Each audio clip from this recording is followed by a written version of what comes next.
हिमाचल प्रदेश का ये इन दिनों वहाँ से जो वीडियो हैं वो बहुत ज़्यादा आ रही हैं। एक भीड़ है जो उग्र हो रही है और हिमाचल के अलग अलग शहरों में और अवैध मस्जिद बताकर विरोध प्रदर्शन चल रहा है। कांग्रेस की सरकार है, किस तरह से आप इसको देखते हैं?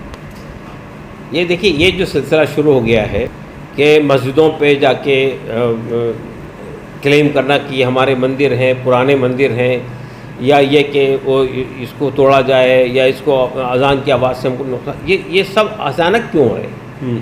यहाँ तो मुसलमान हज़ार साल से रहते हैं, इसमें मस्जिदें भी यहाँ मौजूद हैं। लेकिन ज़ाहिर है कि एक पार्टी सत्ता में रहने के लिए वो हिंदू मुस्लिम मसला खड़ा करना चाहती है, ये तो मानते हैं। लेकिन जहाँ तक हिमाचल प्रदेश का ताल्लुक है, हिमाचल प्रदेश में तो कांग्रेस की सरकार है ना, कांग्रेस सरकार रुकती क्यों नहीं है इसको? अगर कोई भीड़ जाके किसी मंदिर को तोड़ने जाएगी तो सरकार खामोश रहेगी क्या? सरकार का क्यों रोल नहीं है उसके अंदर? सरकार क्यों नहीं आगे आती है वहाँ? अभी आपको सुनकर हैरत होगी, आज ही मेरे पास एक फ़ोन आया कि अजमेर की दरगाह के ऊपर एक आज पिटीशन फाइल हुई है जयपुर हाई कोर्ट में। किस बात को कि लेकर? ये महादेव का मंदिर है, ये हमको दिया जाए।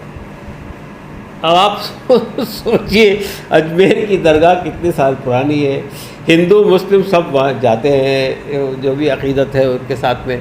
लेकिन आज जो है वो अभी थी मस्जिदों पे हो रहा है, सब कुछ है, लेकिन अजमेर की दरगाह पे भी क्लेम कर दिया। पर ये तो मतलब सुना जाता था कि फ्रिंज एलिमेंट है, कोई तेजो महल ताजमहल को बताता है, कोई कुछ, लेकिन अब पिटीशन दायर हो रही है। यही पिटीशन दायर हुई। अब वो पिटीशन आज सुनवाई चल रही थी, वो पिटीशन एक्सेप्ट हुई या नहीं हुई, वल्लाह बात में सवाल। आप मुझे बताइए ना, ऐसे पिटीशन को जुडिशरी को एक्सेप्ट करना चाहिए क्या?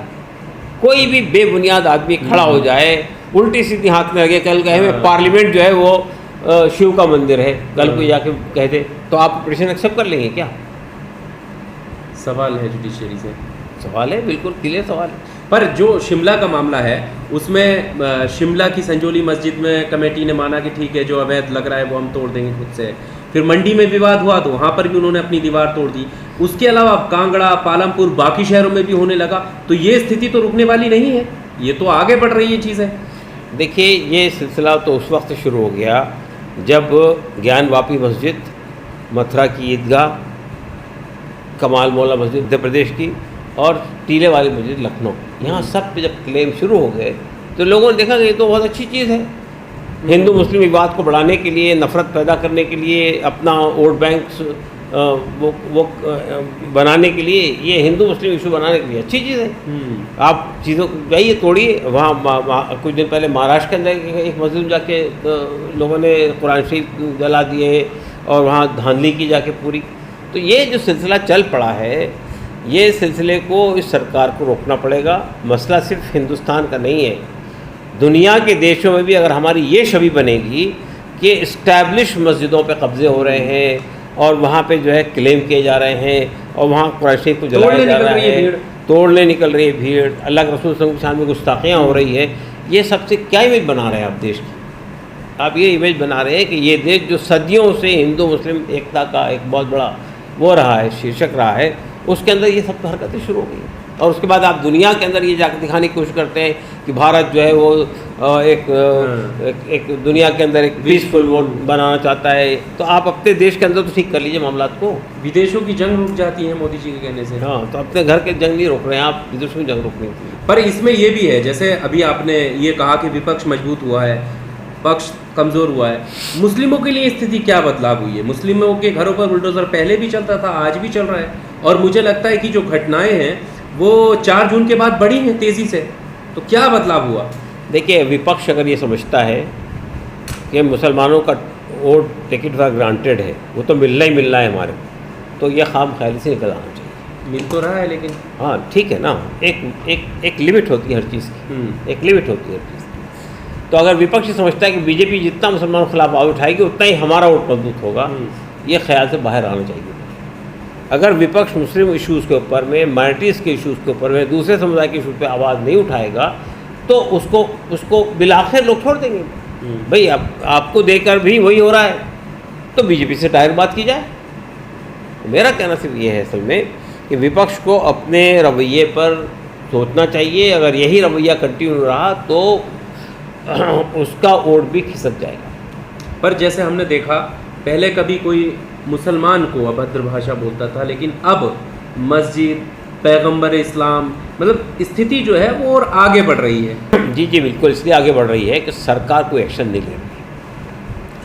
इसलिए आगे बढ़ रही है कि सरकार उन लोगों के खिलाफ कोई कार्रवाई नहीं कर रही है जो कभी गाय लिंक के नाम पर लिंचिंग करते हैं, कभी जो है वो लव जिहाद के नाम पर लिंचिंग करते हैं, कभी बेबुनियाद तरीक़े से लिंचिंग करते हैं, उस पर कोई एक्शन नहीं होता है। जब सरकार जो है कोई आदमी प्रोटेस्ट करता है, उसके घर जाकर तोड़ देती है, उस पर कोई एक्शन नहीं होता है। जब लोगों को दिन दहाड़े कोर्ट के अहाते में जाते हुए कत्ल कर दिया जाता है पुलिस की मौजूदगी में, उस पर कोई एक्शन नहीं होता है, कोई कार्रवाई नहीं होती है। तो जाहिर बात है कि जो ऐसे एलिमेंट हैं उनके हौसले बढ़ जाएंगे। मुस्लिम कम्युनिटी को क्या सोचना चाहिए, क्या समझना चाहिए, अपनी मौजूदगी, अपनी जो स्थिति है उसको मजबूत करने के लिए क्या करना चाहिए? देखिए, मुस्लिम कम्युनिटी को एक बात तो ये किसी एक किस्म के डर और खौफ में नहीं आना चाहिए। कैसे न डरे? घर टूट रहा है, नहीं वो ठीक है, तब घर टूट नहीं रहा वो है। ठीक है। इसके बावजूद देखिए, आप डेमोक्रेसी के अंदर क्या करेंगे? आवाज़ उठाएंगे, जलसा करेंगे, जुलूस निकालेंगे, रैली निकालेंगे, सड़क पर आएंगे।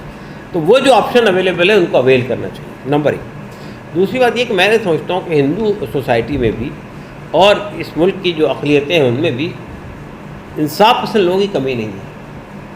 हमको ये लड़ाई तन्हा नहीं लड़नी चाहिए, ये लड़ाई में सबको साथ देना चाहिए। और ये लड़ाई में देखिए, ये ज़रूरत इस बात की है कि मिसाल तौर पे हम लोगों ने जब देखा कि यूनिफॉर्म सिविल कोड का इशू जब भी खड़ा होता है हम मैदान में आते हैं, तो हमने पिछली बार जाके तमाम माइनॉरिटीज़ के लोगों से बात की कि पहला टारगेट हम हो सकते हैं, लेकिन उसके बाद आप भी नहीं बचने वाले। नतीजा क्या हुआ? सिख, ईसाई, बुद्धिस्ट, ट्राइबल सब साथ में आए और हमने कॉमन तरीक़े से यूनिफॉर्म सिविल कोड का विरोध किया। यही मामला सीए के अंदर था। सीए की लड़ाई तो शुरू की थी मुसलमानों ने, लेकिन सब लोग आगे साथ में। तो यही मैं समझता हूँ कि हिंदुस्तान की अक्सरियत को, जो यहाँ की जो यानी मेजॉरिटी है, वो मेजॉरिटी इंसाफ पसंद है, मेजॉरिटी पीस चाहती है मुल्क में। लेकिन जो छोटा सा एलिमेंट है उसके पीछे चूँकि हुकूमत की ताकत लगी हुई है, उसकी पुष्पनाई हो रही है, प्रशासन की पुष्पनाई हो रही है, इसलिए वो खड़ा हो जाता है। पर मेजोरिटी अगर वो चाहती है तो जो चंद लोग नफरत फैलाना चाहते हैं वो उनके साथ खिलाफ क्यों नहीं खड़ी होती? अगर हिमाचल में कोई भगाना चाहता है, काजी मुल्ले नहीं चलेंगे, इस तरीके नारे लगाता है, तो मेजोरिटी आके खड़ी होए ना कि उनके धर्म के नाम पर अपवाद क्यों फैलाया जा रहा है? देखिए, आम तौर पे किसी भी मुल्क के अंदर एक बड़ी मेजॉरिटी जो होती है, जो गलत समझती है किसी चीज़ को, तब वो साइलेंट रहती है, आवाज़ नहीं उठाती। लेकिन कोई इनिशिएटिव लिया जाए तो फिर लोग धीरे धीरे साथ में आ जाते हैं। तो ये एक आम बात है, ये नहीं बात मैं कह रहा हूँ कि वो क्यों नहीं आवाज़ उठा रही। वो आम तौर पे जो गुंडे, बदमाश इस तरह की हरकतें करते हैं, वो समाज में इसलिए हरकतें करते हैं कि जो वास्ट मेजॉरिटी है वो खामोश रहती है। अगर वो खड़ी हो जाएगी तो इनकी हिम्मत नहीं है कि वो कर सकें। तो असल में उन्हीं के ज़मीर को आवाज़ देना है, उन्हीं के कॉन्शियस को आवाज़ देना है कि अब आप खड़े होइए। नहीं खड़े होंगे तो आज इन पे है, कल आप पर होंगे।